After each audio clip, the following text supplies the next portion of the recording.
Hello to everyone joining us from everywhere around the world. I am Carlo, and today I'm going to be talking about relational databases in the Wolfram language.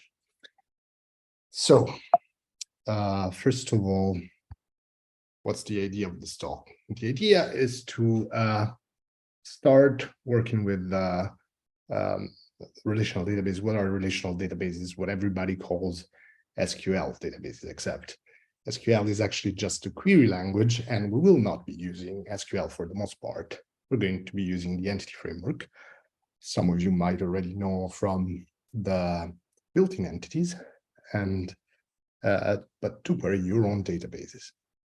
Why is this interesting? This is interesting because SQL is a very old and proven technology that's used basically everywhere. That's been around for about 40 years. It's a very solid standard, and it's very likely that if you have a large amount of structured data, it's going to come in the form of a relational database.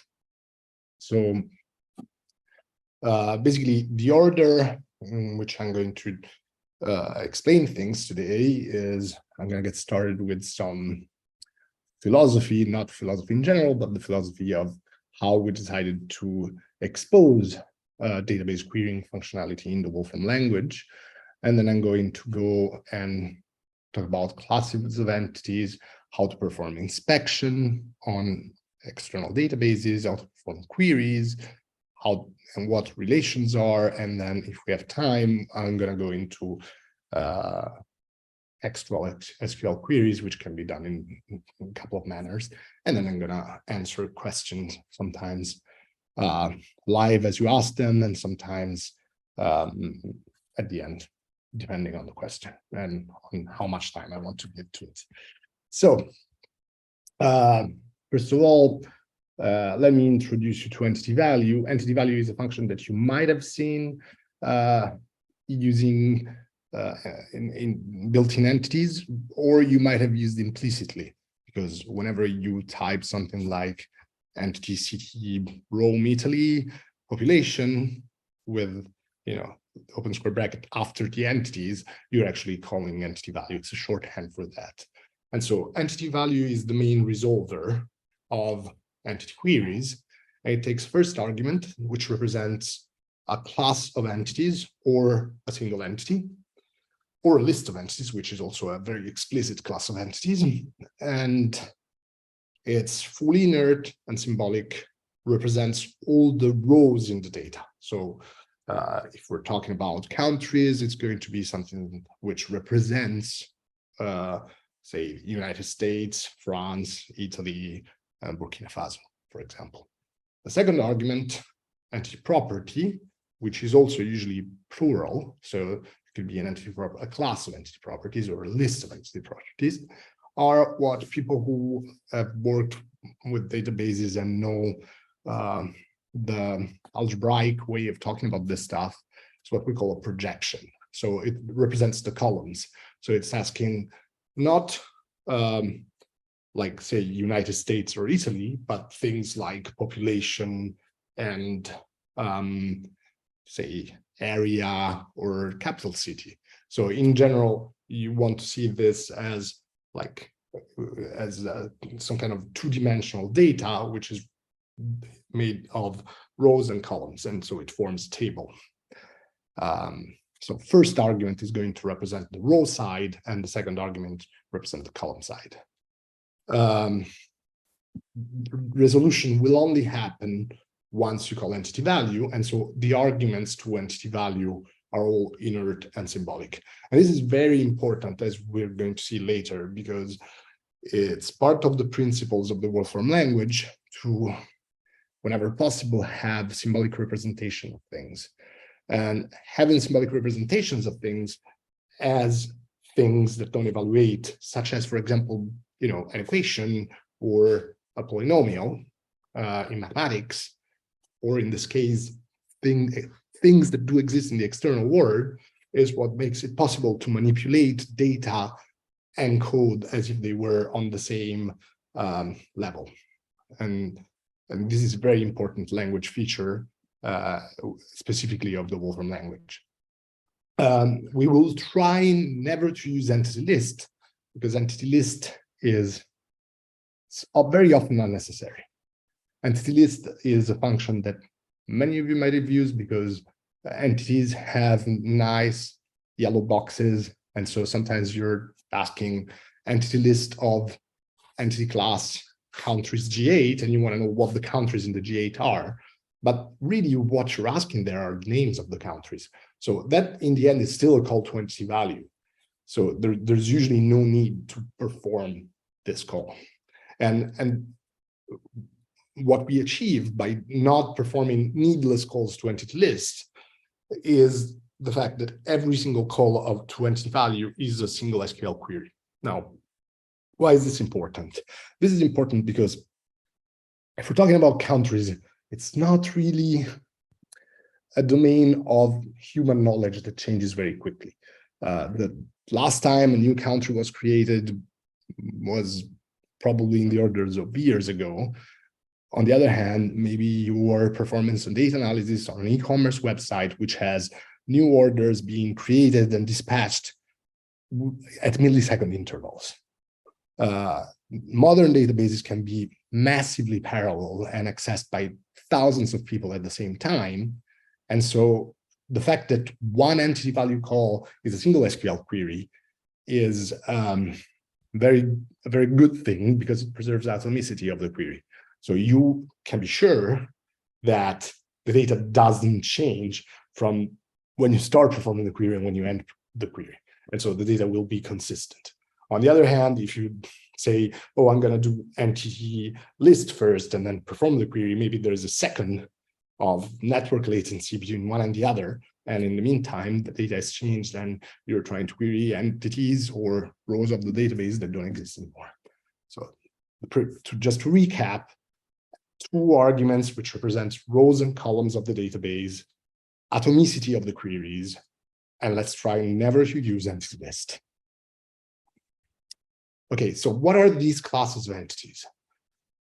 There are a number of heads. I will not call them functions because they're fully symbolic and don't evaluate, which end with entity class in the language. So these are entity class itself, which is something that we've inherited from the people who have worked on the built-in entities, and it can do a number of things, including basic filtering and sorting. So you can ask for things like, give me all the countries where the population is greater than 1 billion, with a very nice and concise rule syntax. And you can also try and sort things by saying things using constructs like also a rule-based syntax. However, if you add more things to entity class, at some point you will reach a point where you cannot express your query anymore. In particular, if you have multiple filters, all the filters in entity class are ended together. There's a conjunction. If you want to use disjunction or not, or other logical constructs to filter, you're better off using filtered entity class, which lets you filter by a function. So in some sense, it works a little bit like select in the language, except again, it is completely inert, whereas select, if you were to use select on any expression, select would evaluate eagerly, immediately, and break things. So it's a representation of a filter on your data. It's not the evaluation of that. Extended entity class can be used to add things like extra columns done by calculations from the other columns, or they can even be constants. So for example, if you have a class of countries and you have the population for all of them and the area, you can calculate the density and use it as an annotation. So basically the extended entity class will just work like the inner entity class, but will have extra properties that you can add. Sample entity class pretty much works like take, except that in SQL, there is no guarantee that the results you get are going to be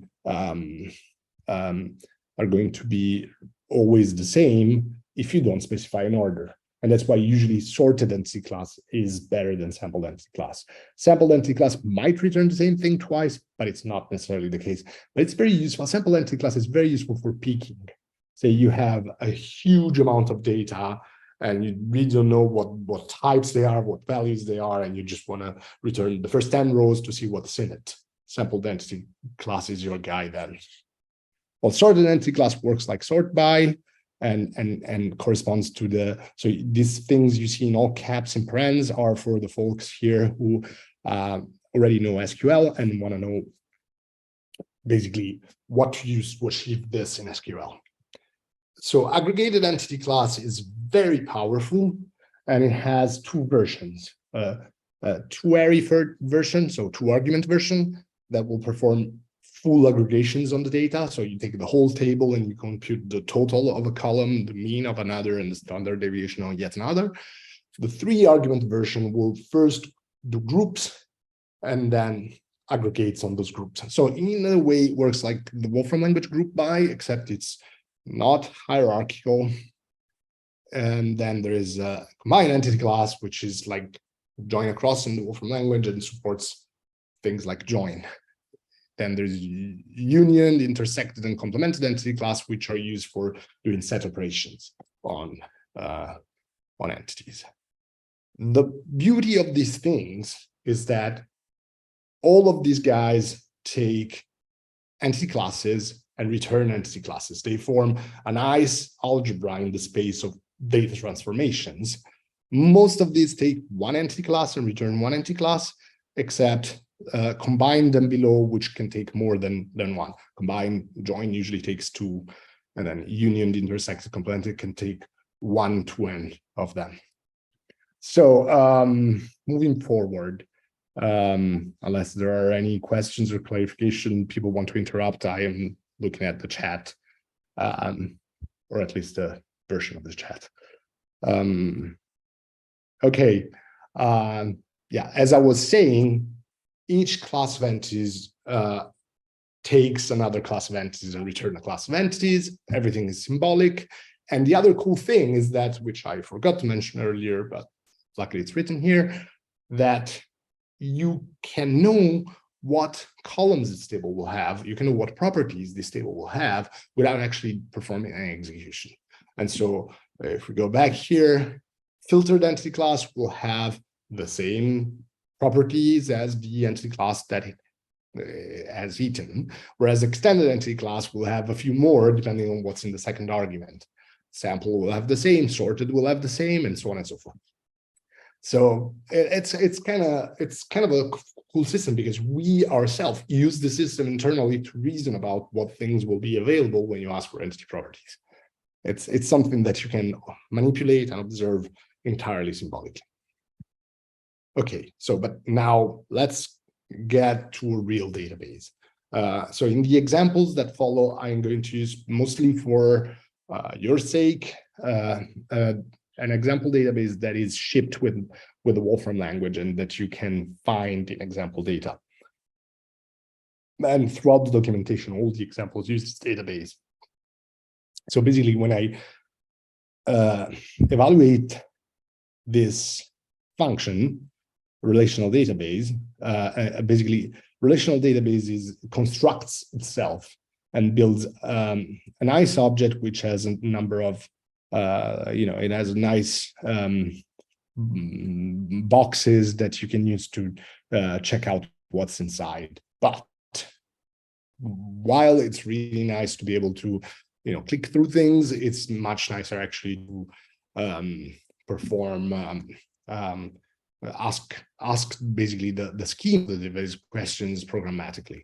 So once the object is constructed, we can ask for properties, and basically we can ask what the tables are in the database, and all these things are still in the SQL realm. All these things use SQL type language. We haven't yet translated it into something nice that will look familiar to users of the Wolfram language, but it will still be useful for people who are, say, need to talk to their database administrator and say, this thing isn't working because I don't see this. And then they can use database talk with them. So after the top level properties, there are properties that pertain to tables. And you can list them this way. And then you can get down to the columns that each table has. And then each column itself has properties.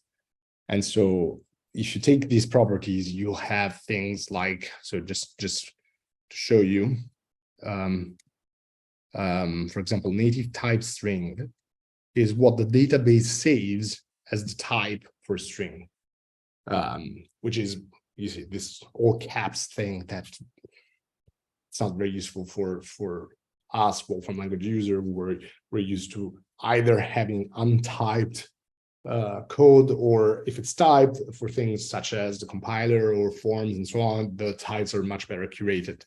So yeah, so this is the how you query things, how you inspect the database. If you don't want to use the internal example database, what you can do is always here, you can use either database reference, which is a function that takes an association which is constructed with a bunch of things in it, such as the host and name of database, username, password, and so on and so forth.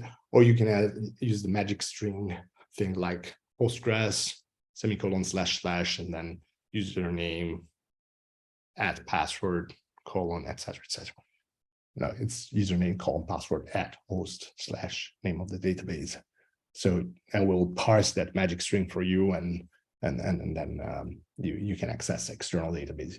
Of course, we haven't included many examples with external databases because external databases that are directly exposed to the SQL endpoint are very rare, because it's expensive to maintain them, and it's also kind of dangerous to expose an SQL endpoint directly. But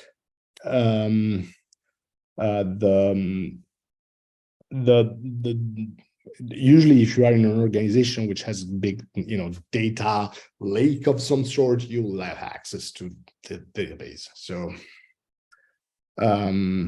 yeah. So I'm getting questions on about writing to databases. Is it coming in 13.3? No, it's not coming to 13.3, but we will be very happy to add it. In fact, we have an internal version. Please make noise to your support for new features about this.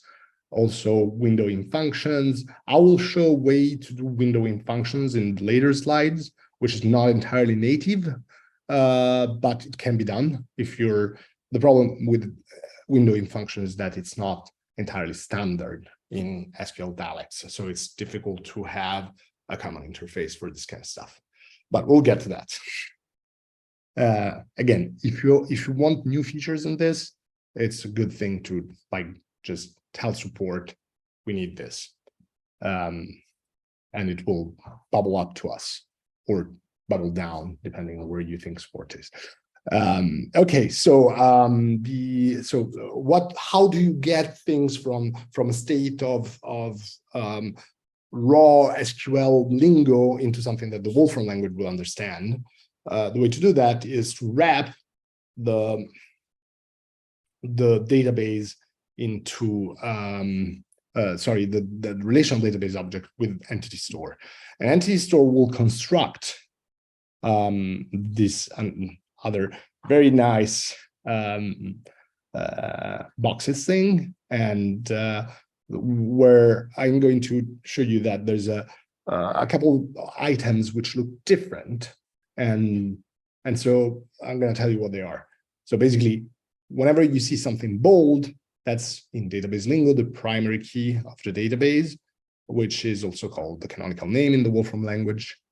When things are underlined, these are like virtual properties that are constructed from foreign key relations, and they can be either represented as entity or entity valued properties, depending on whether it's an outgoing foreign key, that is a one-to-one relation, or an incoming foreign key, which is a one-to-many relation.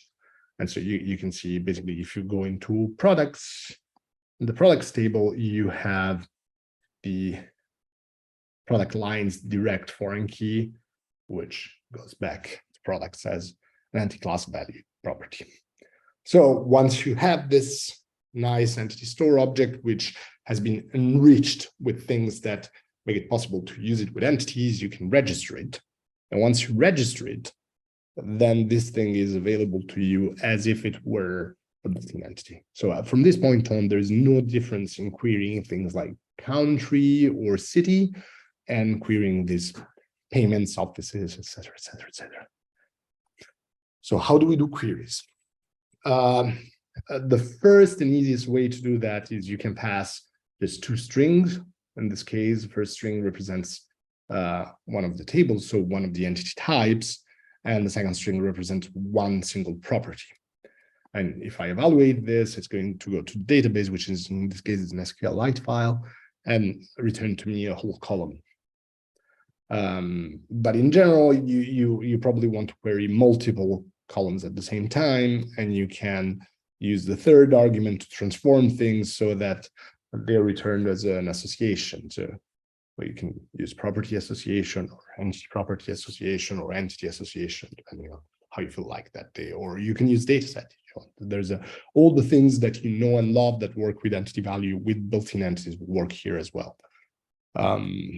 So suppose now you want to say take only the offices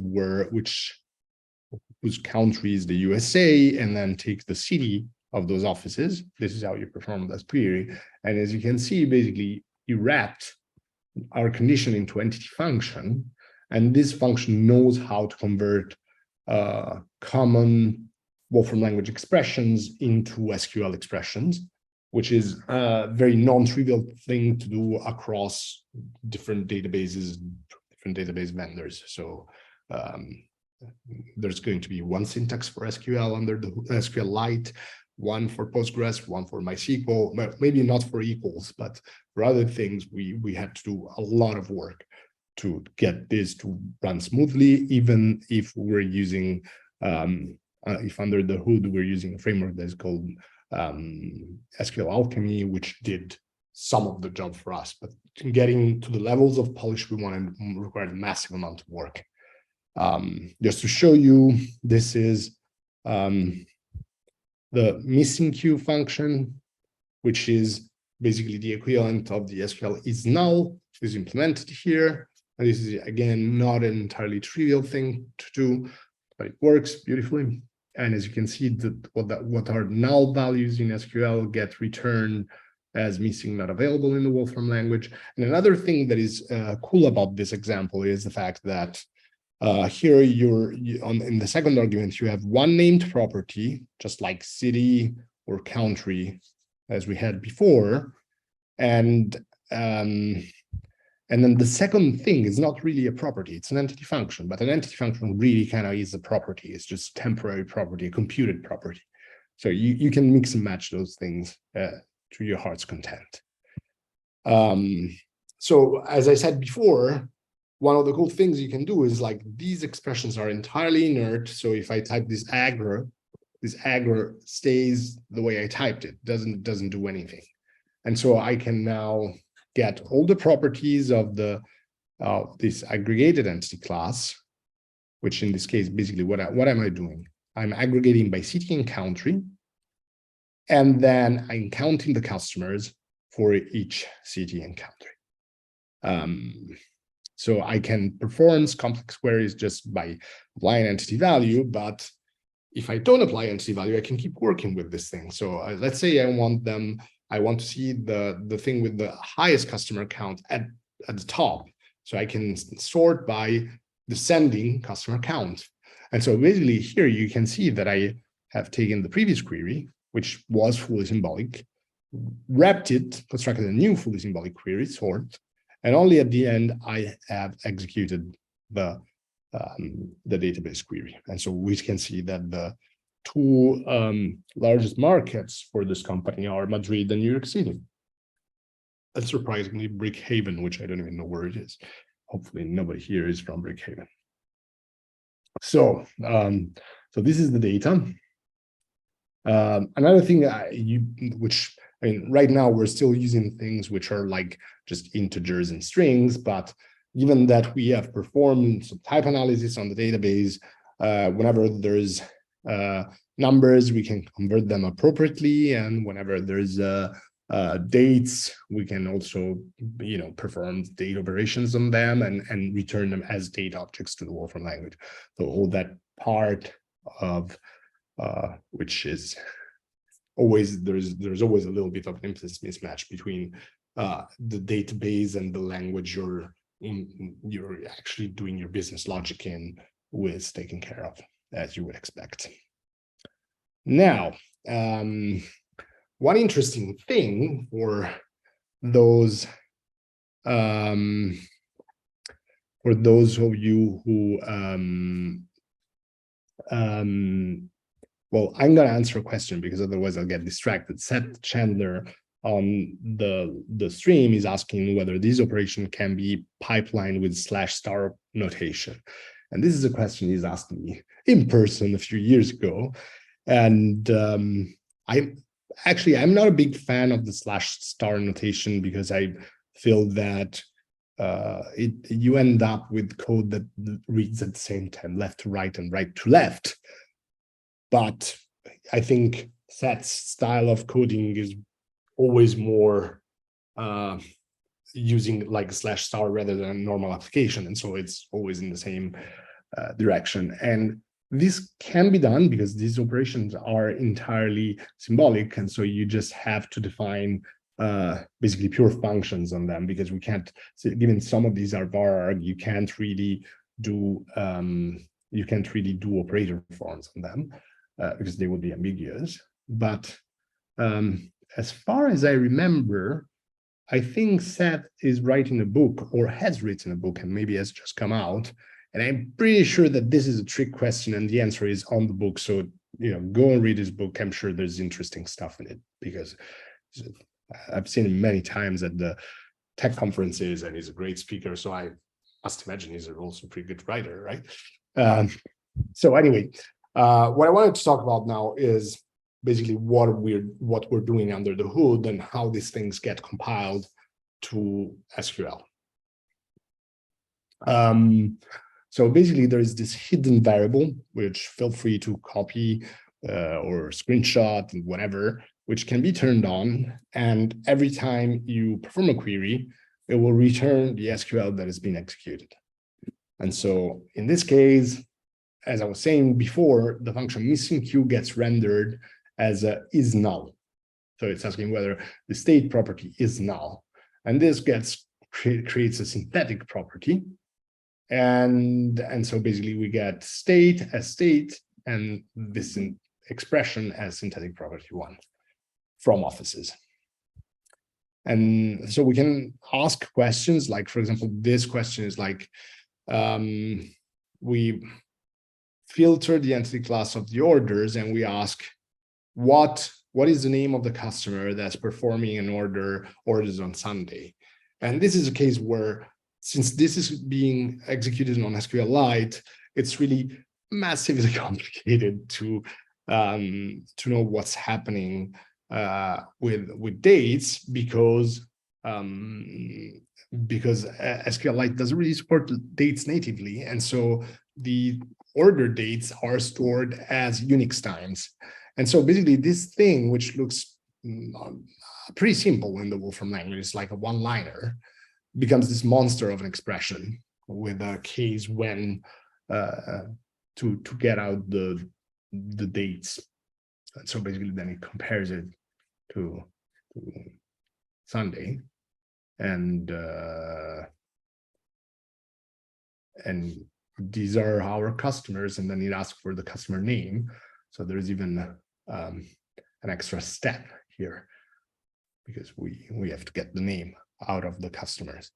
So I think this is a kind of, so if you look here, there's a whole subquery going on.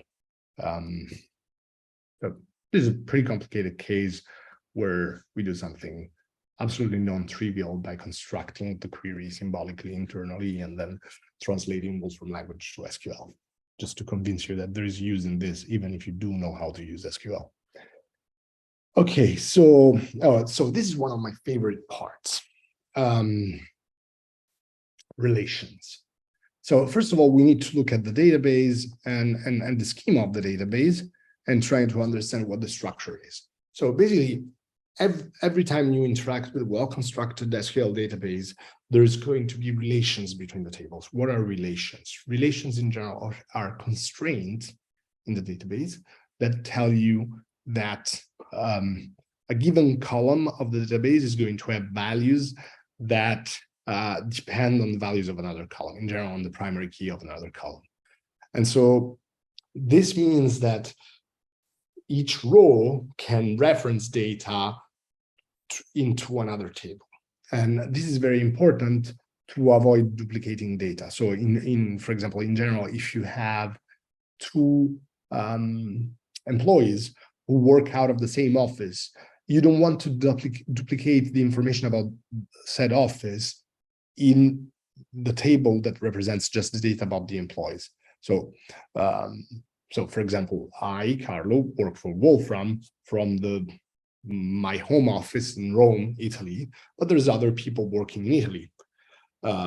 So it doesn't make sense for the database to store under Carlo all the information about, say, the Italian tax system. We're going to have a different table with the Italian tax system, so that if the Italian tax system changes, you can change the data for me and for all the other Italians once. You don't need to go and change all the rows about Italian employees. And here we can see that there's a whole structure of things. So for example, what's a good example here? So for example, employees here belong to offices. Each employee works out of an office. And each employee also has a relation to itself. And this relation, I know I cannot tell from the graph, but it's because I know it. It's like who they report to. So basically, this is their boss, their manager. And each employee can have multiple customers, but each customer only has one employee. That is their internal referral. So in general, this is interesting because if you look at things from the point of view of customers, each customer has only a simple relation to one employee. But an often useful question is like, who are my customers? And as an employee, whose accounts do I have to manage? And this is going to be a question that returns multiple rows, usually, possibly, maybe zero, maybe even more than one, maybe one. And so this is a one-to-many relation. So yeah, so we can see it's in one line of code. We can take the schema object that we constructed before, the relational database object, and we can just basically construct a nice graph, which is computable, and we can do all the usual things that we're used to. This is just a graph object in Mathematica. So you can perform all sorts of operation on it. And what happens is that, so let's take, for example, the employees and the customers. For each of these, so for example, the employees, all employees have a reports to column, which is raw data. It's just the foreign key, and it's not very useful. It's not very computable. So what we're doing is that we're synthetically generating these new properties, which are going to be entity or entity class valued. So for example, each employee works out of an office, and I can get the office code of all the employees, and it's not going to be a very useful information because these are just numbers. But if I go and use offices, these are going to be represented as entities, which are much more computable. And I will show you later, one really cool thing that you can do is basically you can chain these things because entities have properties themselves. So for example, and I can also go the other way around. So if from offices I want to go to employees, I have, this is the class of entities of all the employees that work out of the office, which has office code number 1. So it represents all, so it's going to represent these 111 employees. And you can construct some really complicated stuff. So this is an example from the documentation that I wrote a couple of years ago, which is like, so if I run this, this gets applied to a single customer, and it's telling me that Gerard Hernandez is the sales representative for Atelier Graphique, and their manager is Gerard Bondour. So let's unpack this a little bit. So first of all, this is a giant string join. And what I'm doing is like starting from the customer, I get out the employee of that customer, which means basically in this case, it's like their sales representative. I'm getting out first name and last name. So I'm chaining properties here. And here I'm going even crazier because I'm chaining twice. So I'm following this. Earlier, I was just following this arrow. Now I'm following this arrow, and then I'm following this arrow here. And so I'm getting out the informations about the manager. So basically, this is done automatically by us by symbolic knowledge of how the data is structured within the database. How would one do it in, let's say, halfway between using Wolfram language for this stuff and using SQL? Well, this would require a couple of joins. And so you can use, if you want to do explicit joins, you can use combined entity class twice. And here we're lucky enough where we don't need to specify much, like these joins are all simple inner joins. We don't have to say left, right, outer, and worry about that extra level of complexity in algebra. And then we can apply this entity function to get the data out. And one thing that is really cool here is that, and this is, to my knowledge, of all the SQL frameworks I've worked with, we're the only people who can do that out of the box so easily, is the fact that, so basically here, there's, when we perform the join on the reports tool, there is a potential source of confusion from the fact that there are now two employees tables that have been joined together. And there's a very simple prefixing mechanism, which is entirely symbolic and which lets you specify two different employees tables in this, and you don't have to rename all the columns by hand and all that sort of stuff. You can just refer them later as entity property manager employee, or just if there's no prefix, it's going to be just employees. So this is the base employee and this is the manager of that employee. And we take care of generating the correct SQL under the hood, but the prefixing is done entirely symbolically. And if some of you here, maybe Mohammed has used the raw SQL before, this is something which is really, really painful to do by hand. Another thing that is cool about the relations is the fact that you can perform aggregations without really using the aggregated entity class. So for example, in this case, what I'm doing is like I'm following a relation, which is a one-to-many relation. So for each order, there is a number of lines in the order, which each contain a price and a quantity. And so what I'm doing here is basically I'm taking the order details table and getting, sorry, not the order detail, the order details that correspond to the order number 10,100. And then I'm taking the price of each row and multiplying it item by item to the quantity of each row. And then I am just totaling it. And this thing actually is going to perform the correct subquery and aggregation that I need to do this. So you can reason still in ways that are very, very powerful, very close to usual Wolfram language. And under the hood, we will unpack this all for you and perform a query. So do use relations because they're very powerful. What's next? Oh, now we can talk about things like things that we do not support yet, we might not support ever, but which sometimes we need. So first example is how do we put some sort of a embedded SQL expression, a string of textual SQL, which contain things that we cannot do because, for example, in this case, this is stuff that is only supported by SQLite. and so it doesn't make sense to write the functionality, because the day you try to port your code to MySQL, it will stop working. So in this case, SQLite, you can ask all sorts of crazy things. Like in this case, we're asking, what is going to be the first, I don't remember if this is Sunday or Monday, I don't know what the, of July of this year. So we take now, we got the beginning of the year, we had 6 months, we go to July, and then we take the first, I don't know if it's Sunday or Monday.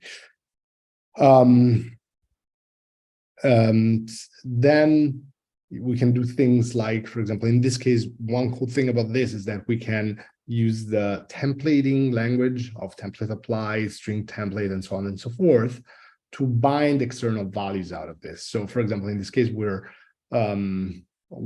using glob pattern matching, which doesn't work in all SQL backends, and using it to check what countries start with U. So we get yes for USA, and we get no for France and Japan and Australia, and yes for UK. Another thing is, what if I want to have a whole class that is written in SQL and not just an expression in a function? And basically here we're constructing the factorial in SQL by using recursive CTE, common table expressions, which are something that would be supported by most vendors, but I think would be pretty complicated to express in a way that actually makes sense for Wolfram language user. But sometimes it's useful if you wanted for things like transitive closure, etc. So,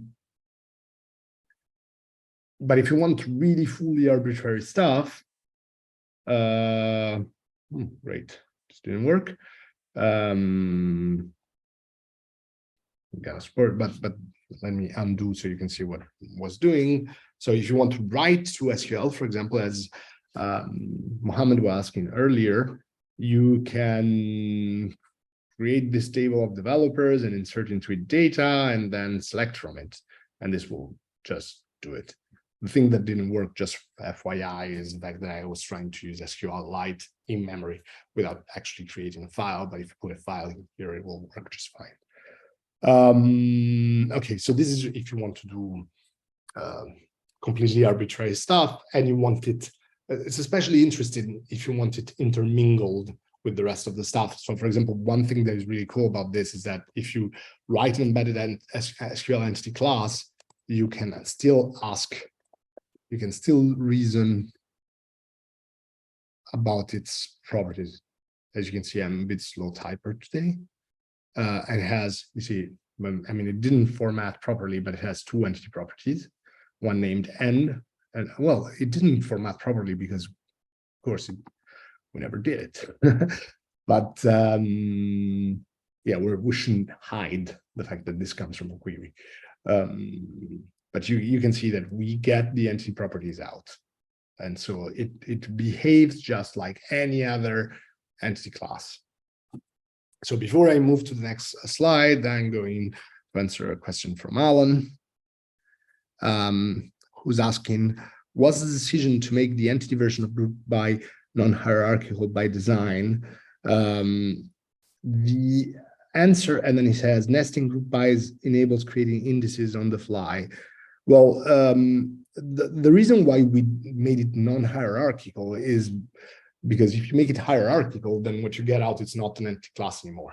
So basically, you lose all the nice composability features that we are used to with all the other entity classes. And so basically, the end result becomes terminal. You can't perform further computation on it. And so it was a trade-off. We decided for the sake of having a nice, consistent algebraic space where you could go from anywhere to anywhere, rather than having sinks in the space where you can't perform any more operations from. Oh, this answers your question, Alan. So yeah, so I'm pretty much done with the things I had. So if you have any other question, I'm gonna stay here for a little bit longer and see if I can answer them, given my inability to type fast today.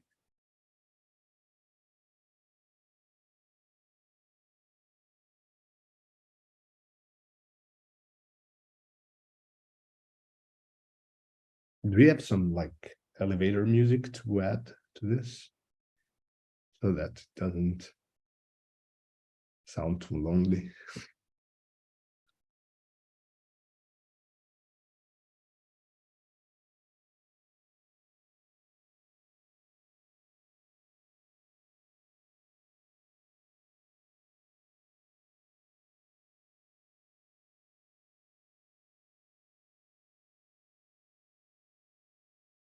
Okay.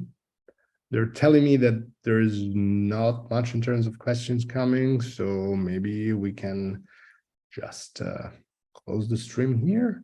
And thank you very much, everyone who's joined us today. And I also thank the future watchers, because I think this is going to stay on YouTube. And I wish you a wonderful rest of your day wherever you are in the world. Thank you very much. Bye-bye.